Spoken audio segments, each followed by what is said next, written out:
Yeah, I'm in the same shirt from that other video. Lucky for you, I'm driving 4 hours on Tuesday, so you get to hear a pre-recorded version of me talking about how much I love this comic book that just ended. And I will be releasing this at stream time, just to make you wait all day to see it, because I'm a bitch. We're going to be talking about Spider-Man and Wolverine. This is the only one that I have that's not bagged and boarded. It's fucking goated. This shit is awesome. This is amazing. Look at how cool Spider-Man looks in this, and how cool Wolverine looks. My only complaint is like the ears on the cowl are huge. And they're not the normal size of like Wolverine ears. They are massive, right? But it's awesome. I love this comic book. It is 10 it's 10 issues. I think it is ending after the 10th one. I can't be too sure, but I am pretty certain it ends after that first one. And I just wanted to talk about it because I've been waiting for it to end so I can make a review for I think 2 months now. It is peak. Every time it ends, I'm like, oh my god, I have to wait another month to see the next issue. So I'm going to talk about this in heavy detail. I might show some comic panels because I don't know how to edit well enough to put those over the screen while my voice still goes. Every time I try, it's like the voice and the thing are linked, and so it just cuts the voice as well. And I'm figuring it out, but yes. So I'm gonna get the initial review now, so that way if you don't want anything spoiled, that's fine. Do I think it's worth it? Yes, it is definitely worth a read if you like Wolverine, if you like Spider-Man, especially if you like both. It is definitely worth a read. Is it worth the money? Each one is about $4, so roughly $40 to $50. I think it's worth it. If you're not, I think it's worth it specifically because I love having the physical book. If you don't care about having the physical book or you use Marvel Unlimited, then yes, it is worth the Marvel Unlimited money. $10, get it for the entire month, read it, cancel it. You even get a free month subscription. So if you just want to read something like this, free for a month, cancel the subscription, read it, read other stuff, it is worth the read. I think it's worth the money to buy it physically if you're into the physical comics. Now, here's your spoiler warning, because this shit is awesome, and I am going to talk about it. So, issue 1, we're introduced to Spider-Man and Wolverine. Obviously, that's who it's about. So I'm looking for a specific one. Here it is. And they are called into S.H.I.E.L.D. to... It's a list. There's this hard drive that has all of the spies that have ever worked, including Ben. Not Ben. Shoot. I'm a fake fan. I can't remember Spider-Man's parents' names. Whatever. So Spider-Man's Peter Parker's parents are on this list. They were spies. I don't know if this takes place in 616 or not. Part of me thinks it doesn't, just because of things that have happened, but also I just don't know where I would place it if it did. But it is just genuinely incredible. That's the plot. They're going to stop it. They go to stop it. Mysterio and one of Wolverine's enemies are there. That's kind of the whole thing. Wolverine enemy and Spider-Man enemy. And so they're fighting. They switch dual partners. I think it was Kraven, actually. It was Kraven and someone else, and then they start seeing illusions. Okay, Spider-Man swings off while Wolverine handles both of them. Spider-Man gets rid of, just beats up Mysterio, because Mysterio is Mysterio, doesn't have any real powers, and then he... Oh, I tore it! Oh my god. This is unbelievably sad. I don't think any of you guys understand. This is it's because of how often I hold up the book to show my girlfriend on camera how cool this art is. Wow. But they do that, and Spider-Man gets a look at the drive, and already on there is the death of his parents. It's all chopped up, it's slightly damaged, and it looks like Wolverine killed his parents. So he gets really mad, and that's where the first book ends. The second book is the most important one. Spider-Man and Wolverine fight to the death. This art, genuinely, this art for Spider-Man, and, well, I'm not a big X-Men guy, so I haven't read a lot of the X-Men comics, but this is my favorite Spider-Man art I've ever seen. It reminds me a lot of Todd McFarlane, especially in the eyes. That I've not ever seen, ever like physically owned and owned the book for. Favorite art. Todd McFarlane might be my favorite Spider-Man art. I just love the eyes. They're pointy but still expressive. But I'm gonna show you some of like this page right here. Oh, right there. Holy. And then in this book, huge full cover. There's multiple things like this. And Spider-Man, it's fight to the death. They're fighting. He's like, you killed my parents. So really cool. Look how cool this is. It's playing the footage of his parents dying over their fight because of that. This book genuinely might be my favorite. And the whole book, this whole comic, is just an entire fight scene. But this might be my favorite Spider-Man fight scene I have ever seen drawn. 2 panels. Look at this one. This is so cool. And then right here, where he punches Wolverine's jaw so hard it genuinely comes off. And then that might be my favorite Wolverine art I've ever seen drawn. In this, like when he goes into Berserker Rage, and he has the Berserker Rage in this comic, it might be my favorite. Like, dude, look at this. It is so cool. That's why I have this book, simply not for the plot or to show you anything about the plot, but it's such good art. I'm using this book to show you how good the art in this book is, because it is definitely worth the read. Oh my god, this is so good. I might, like, if I ever get the chance to, I might frame some of this shit. Like, buy an extra book, because I don't want my original, or I don't want one of them to get ruined. Open it like this and frame it and have this shit on my wall. Holy, this art is so good. My most favorite comic book art that I have ever owned physically.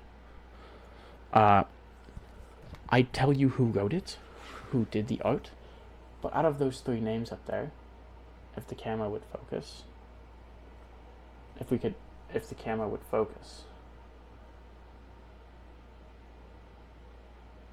Okay, whatever. Guggenheim, Andrews, and Reber. I don't know how to tell which one of them does the art, but they do the art and the rating and all this for this entire series. It looks good all the way through. And now that I'm done gushing about the art, I'm going to gush about the art a little bit more, because this is the original cover, so that's what it looks like. Look at that black suit. Look at the black suit there. Look at that spunk-ass Spider-Man pose, because they put him in all the weirdest fucking positions. After that, I started getting the variant covers, because I had to move into the new store that I was at, because this is like over a year of comic books. So the new store had a lot more variants, so I started picking those up, because I thought they looked cool. But Spider-Man and Wolverine, after they fight, Spider-Man, in that last panel, Wolverine stabs him through the gut, and then they get transmitted away. We open book 3, and they're just in the middle of the Savage Land. Spider-Man's all patched up for some reason, and then Kraven and another one of Wolverine's villains, I don't know them, they're there, and they're playing what is essentially the ultimate game. Kraven's hunting them. And that's the plot for that book, and for the 4th book, because they're trying to get out of the Savage Lands. And then they get teleported away. And throughout the next 3 books, they're constantly teleported to different parts of the world where a villain from Spider-Man's menagerie and a villain from each of their rogue gallery is there waiting for them. And then in issue 5, if I can, I'm going to show you guys what this guy looks like, because I have a feeling it's a villain that I am just not familiar with, because I don't think he's new, because it wasn't advertised as new. Oh god, the art looks so good. There's a part where Spider-Man's sister is involved in this, but then they like realize that they're not Spider-Man's sister based off what comes out, and it's just Teresa Parker. Where's the villain? Where's the bad guy?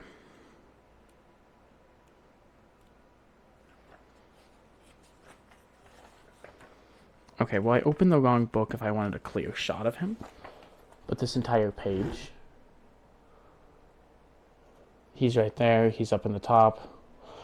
I don't know who this guy is, but he has been behind it all. He's been organizing them, taking them to different places to get their asses whooped, so that way he can beat them for them killing his daughter.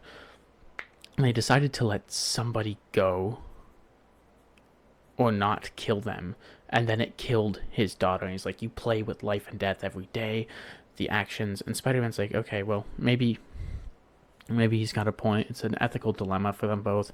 Wolverine says, hey, don't worry about it. When we make the choices we do on a daily basis, sometimes we're going to mess up, but all we can do is make the best choices that we can. Really good arc, and I thought it was going to end after that, but it kept coming out, right? So book 6 is just kind of like a one-off. If you just want a one-off Spider-Man Wolverine story that doesn't really connect to anything else, book 6 is a really good book for that. They go into the sewers. They have to fight man-men, like monster mole-men, whatever.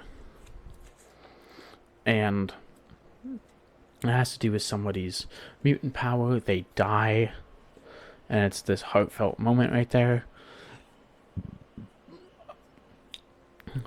Wolverine, I think, ends up... Yes, Wolverine kills him because his pheromones are attracting all the monsters.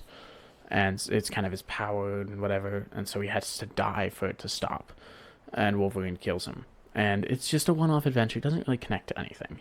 Then, in issue 7, again, this is the back to the original art because they did not have it. Did not have the variant cover. They are transported to an alternate reality. Like, I think book 7, I'm going to check. Wait. Guys, I'm gushing about how much I love it, but I don't remember which book certain things start on. This next arc starts on. I could have sworn it was 7, but... Yes, it does. So book 7 opens with them being... It opens with really cool art. Yet again, I'm going to gush about the art. Like, it's Wolverine and Spider-Man fighting. And then they die to that guy, who we'll get to later, because it's not quite revealed who he is, but I guess you can guess. And the two of them die to him. And then it cuts to New York City, Upper East Side, blah, blah, blah, and Wolverine's still alive.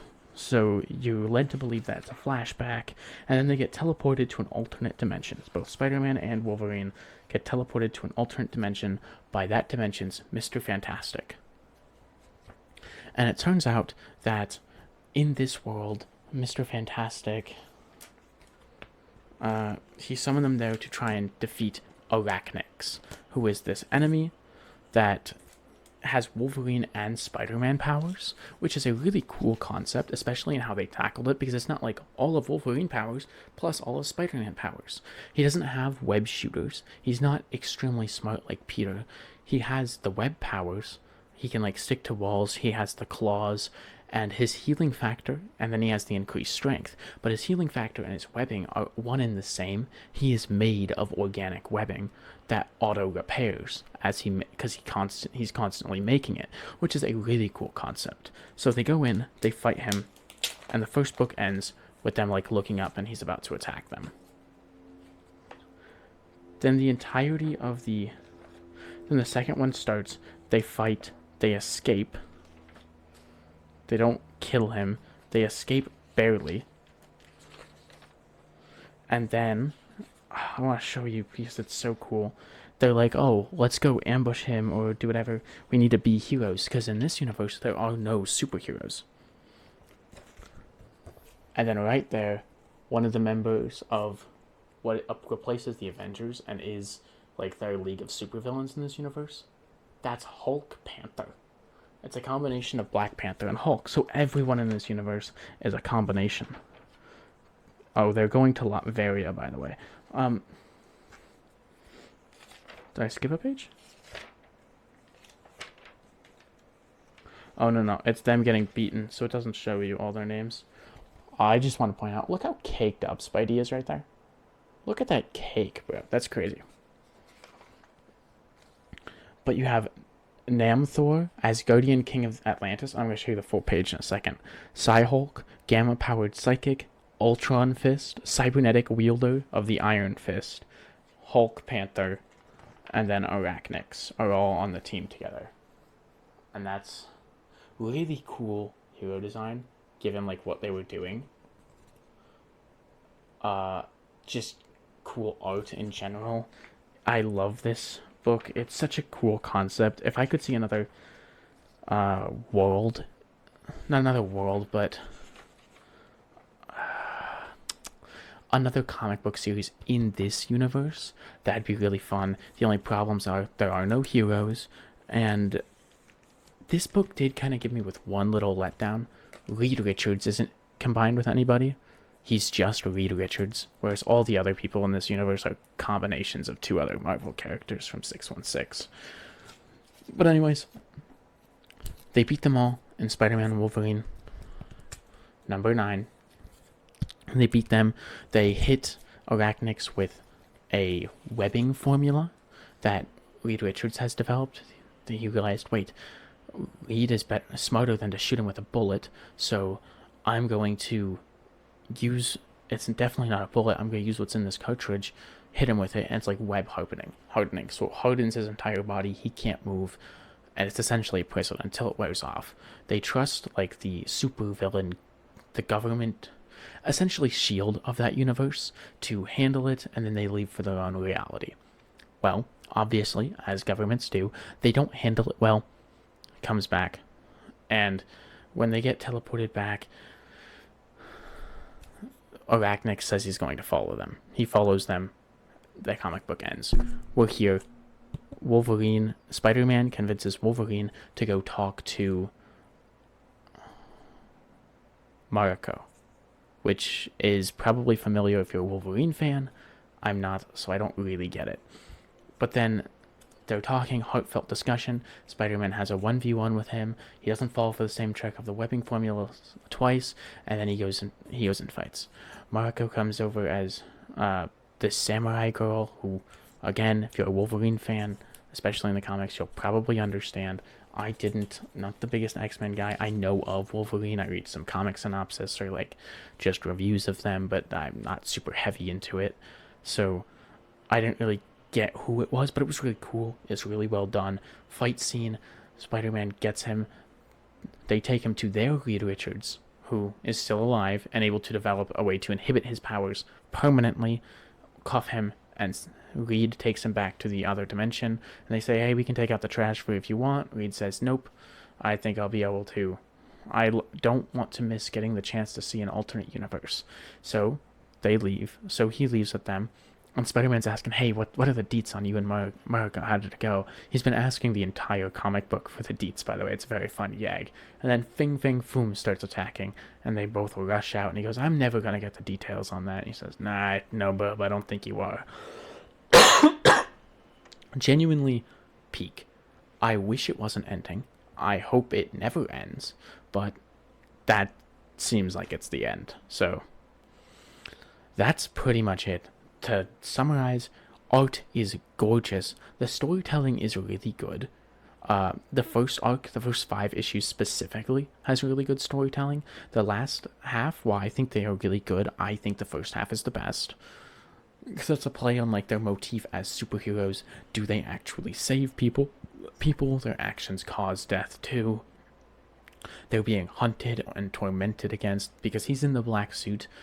In that, because they wanted, like, Wolverine's also in his brown and yellow. It's to mock them as they're fighting, and it's just a really cool concept. and so I like the first half better. But the art is gorgeous. The writing is good for both characters in this. I think the writing is good, and sometimes in crossovers, I don't always see that. It's always like one of them's written very well, and the other one's out of character.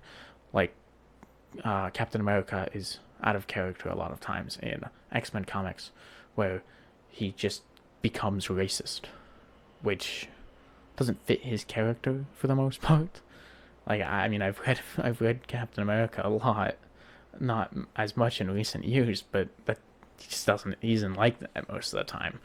But once you get him around an X-Men, so I think the writing was good, the art is gorgeous and probably my favorite, and then the story's great, worth the read, 100%, worth the money, 100%. Whether you're reading it online, physically, you're buying it secondhand, I think it is worth the read. It's worth the money. That's pretty much it. Thank you guys for watching. Have a great day. Wet Willy.